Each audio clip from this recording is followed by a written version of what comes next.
Raybrook 2021. This is my first time ever being in a federal jail. So when you come to the feds, they got something you call cause.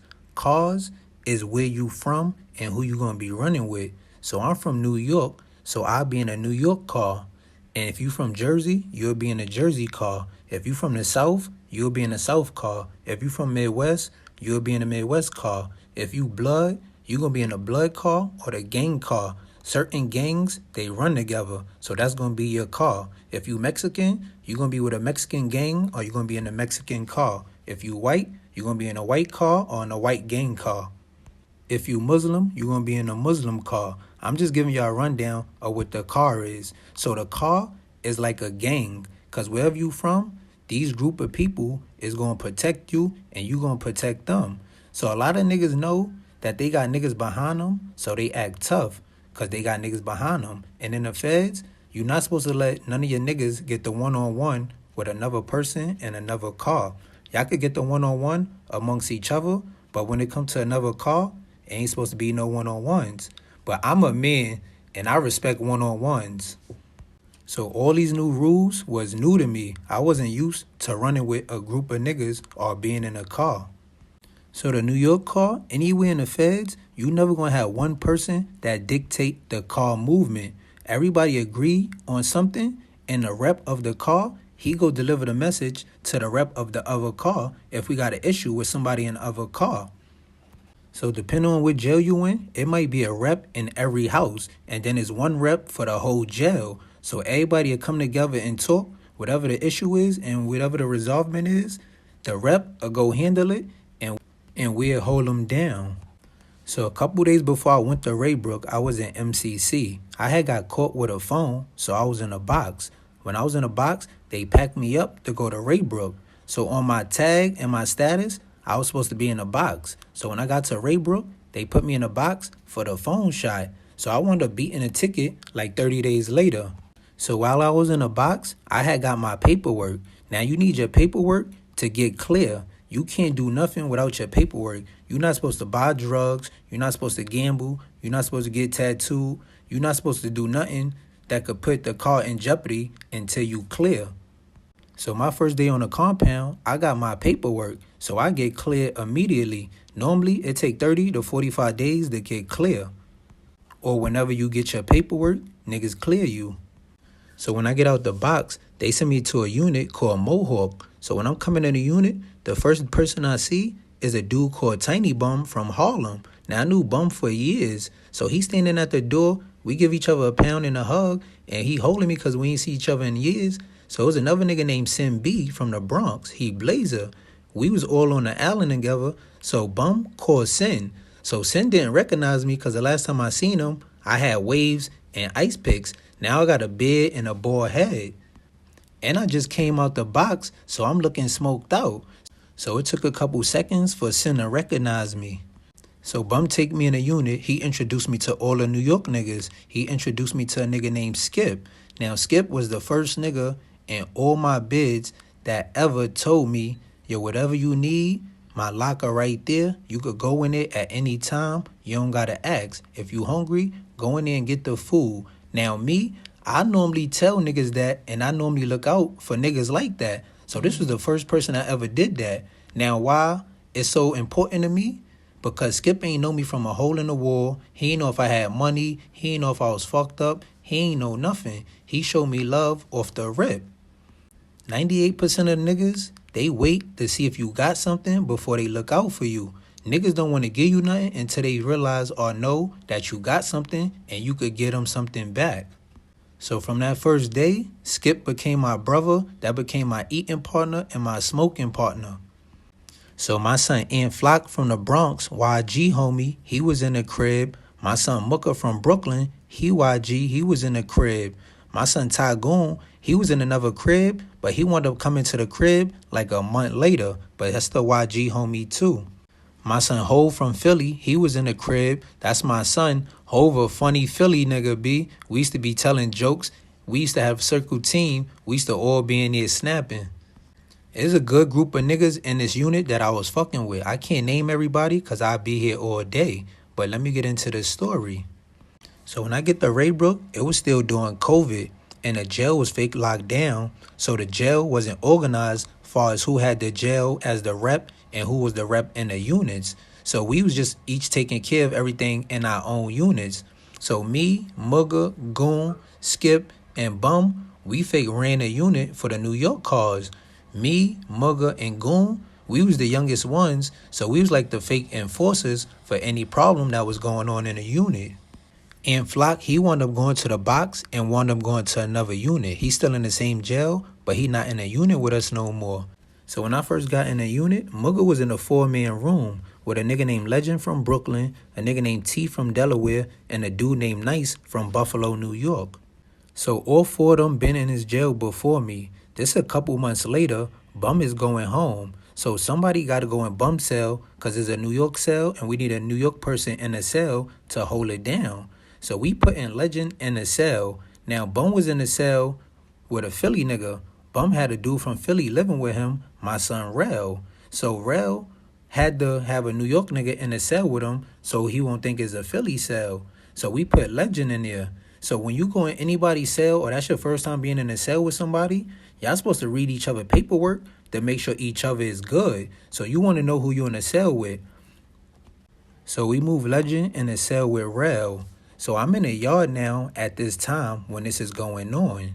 Rel came out the cell and pulled up on the New York niggas. He told the New York niggas that Legend don't want to show his paperwork. So Rel like, yo, he in the cell with me. I need to read his paperwork if he gonna be living with me. Mind you, it's a New York cell. Rel from Philly. But he got all rights to see this man paperwork because they living in a cell together. So now it's almost a year that I've been here since this incident happened. So Legend should have been cleared. So while all this is going on in a unit, I'm in the yard with Rel, Old Black, TA, and all the New York niggas. So when I get back to the unit, Goon pulled me up. So keep in mind, Goon is on crutches and he got a knee brace on his leg. So Goon can't really get active because of the knee brace. So he explained to me everything that I just explained to y'all, how Rel wanted to see Legend paperwork. So Legend wound up giving him the paperwork, and we found out that Legend was pimping underage girls. He was tying little girls to radiators, he was making them sell a pussy, and he was violating them. So Goon was telling niggas to run him up, that he couldn't live in a house, but nobody wanted to run him up. Mind you, New York got the deepest car in a jail and in a unit, but nobody wanted to do it. So Goon is explaining all this to me. So I'm like, yo, he a chomo. We can't live with no chomos, no rapos. Nobody that got a sex crime could be in a New York car or be in a jail with us. So I tell Goon this, he like, yo, I know, but I got the knee brace on. So I tell him I'm going to do it by myself. So I go pull Legend up. He in the cell with the Mexicans. So I tell him he got to go. He like, yo, I'm in the cell with the Mexicans. They say I could stay for a day. I'm like, nah, you can't stay for another minute. You got to leave now. So he going to Rel's cell to get the rest of his property. And he got 2 bags in the Mexican cell. So I pick up his 2 bags that's in the Mexican cell. And I drag them to my cell. So one of the Mexicans tell him that I took his property. So he come to my cell looking for his property. So I tell him he a chomo, he not getting nothing. The only thing a chomo could leave with is they paperwork. So I tell him just get ahead before he get crushed in here. So mind you, it's only me and him in his cell. So he like, yo, I'm not just walking up without my stuff. So I'm like, yo, if you gonna fight, let's fight. If you ain't fighting, just get out my cell because you not getting nothing. So Mugga and a couple other New York niggas is standing outside the door. So he looking outside the door, looking at them. Then he'll turn around, look at me. I guess he like, man, these niggas gonna run in his cell if I start fighting this nigga. So he just wound up leaving out the cell. He went and told the police he couldn't live there, and he checked in. So Goon come to me. He like, yo, that's crazy. You did that shit by yourself, and you ain't even had to put hands on this nigga. I told 3 niggas to run down on him, and none of them wanted to do it.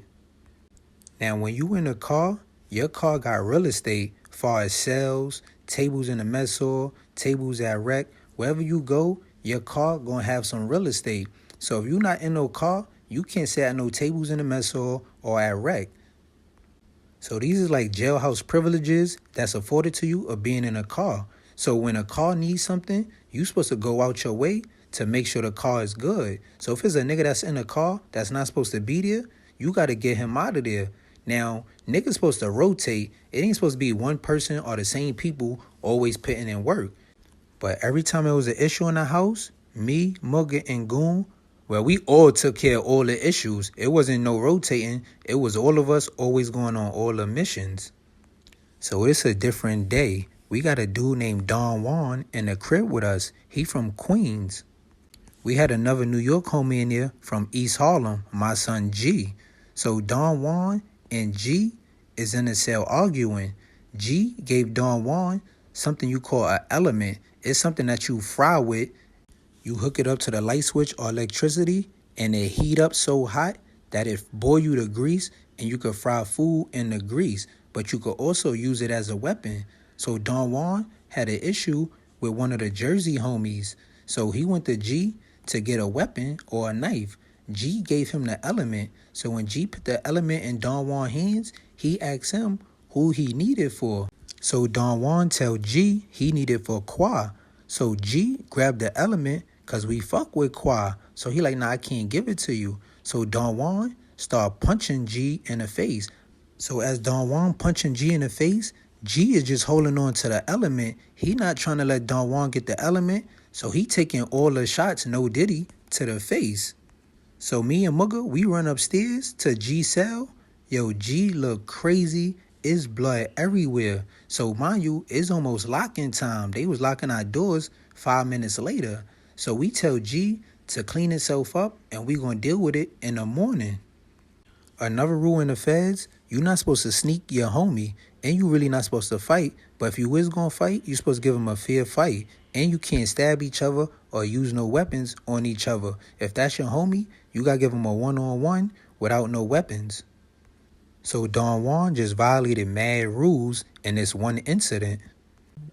So me, Mugga, and Goon, and we had a nigga named Rob from Long Island. We all slept in a 4-man room together. So we all agreed that Don Juan gotta go, but we said Buck, G, and a dude named Dez from Queens also was gonna get him out of here. So when we come out in the morning, G is already up. Don Juan is up outside his cell. He got his boots on. He got his skelly on. He got on like 3 sweaters. So G is on the phone. We telling Buck, Dez, that they got to go with G. So when G get off the phone, he come tell us that he want to go in there one-on-one and he don't need no help. He like, this nigga violated me. I want to go in there one-on-one. So we like, all right. So G and Don Juan go in the cell one-on-one. The police is outside the unit because they call breakfast. So G and Don Juan, they both slept upstairs. So G go upstairs to Don Juan's cell. When he go in the cell, he closed the door behind him. So I can't really see because I'm downstairs, but I'm looking out for the police. But mind you, he outside because breakfast is going on. So I hear the rumbling, the footsteps. So the door fly open. When the door fly open, G is fucking Don Juan up. He fucking Don Juan up so bad, Don Juan is crawling under the bed. G is grabbing his legs, trying to pull him from under the bed. So niggas is telling me to go up there and break it up. But it's blood everywhere. How Don Juan had G looking the night before, G got this nigga looking 4 or 5 times worse than that. So I'm not going up there because that shit look like a crime scene. Now, if they see you on camera holding the door down, go in a cell or come out of cell that an incident happened, they coming to get you too when they rewind the cameras back. So Dez and another New York homie, they wound up going up there and breaking it up.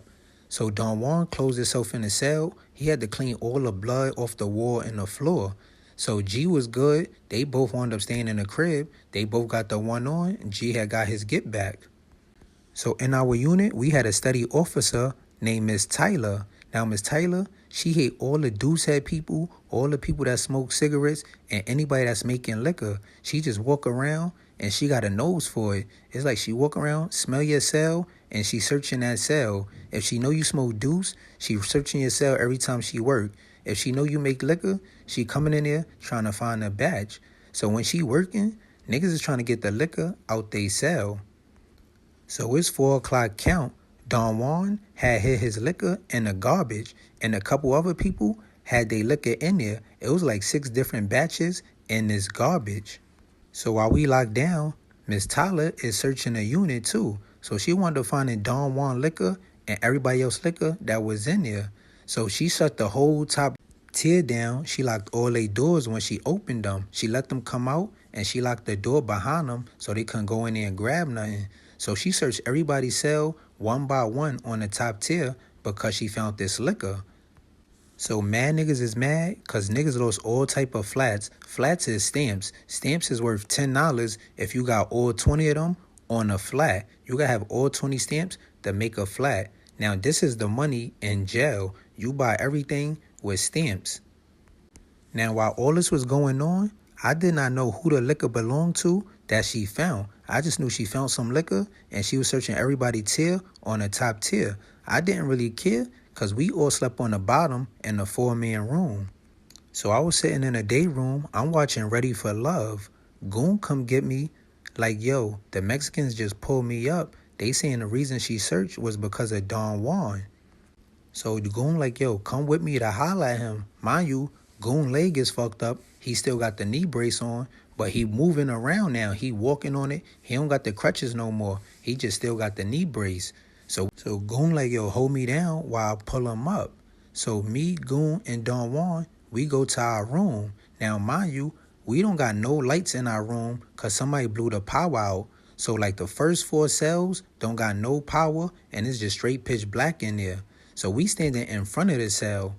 Goon is talking to Don Juan, but Don Juan is getting loud. So I tell him to calm down because he causing attention and everybody looking towards us now. So Goon like, matter of fact, let's step in the cell. So mind you, there's no lights in the cell and it's just pitch black.